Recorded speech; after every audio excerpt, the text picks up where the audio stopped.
იცოდით, რომ კანალიზაციის არასწორად დახრამ შეიძლება მთლიანად გააფუჭოს საკანალიზაციო სისტემა. კანალიზაცია მუშაობს არა უბრალოდ დახრით, არამედ სწორი სიჩქარით და თუ დახრა ძალიან პატარაა, წყალი ნელა მიედინება, ჭუჭყი რაც ხიმი რჩება მილში და დროთა განმავლობაში ხდება გაჭედვა და ამის შედეგია სუნი.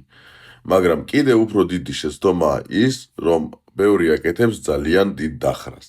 ამ დროს წყალი ძალიან სწრაფად გადის, ხოლო მძიმე ნაწილები და ჭუჭყი ვერ მიჰყვება მას და რჩება მილში.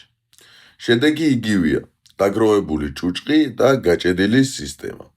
სწორი დახრა არის ბალანსი, რომელიც ინდივიდუალურად ითვლება ნაკვეთზე და დამოკიდებულია გაყვანილობის საერთო სიგრძეზე, დაერთების კვანძებზე და ასევე მილების დიამეტრზე.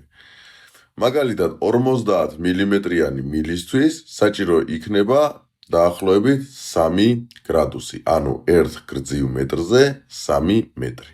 100 მმ-იან მილზე იქნება საჭირო დაახლოებით 2 გრადუსი, ანუ 2 სანტიმეტრი 1 მეტრზე. და რაც მთავარია, დახრა უნდა იყოს თანაბარი და არ უნდა იყოს ჩავარდნები.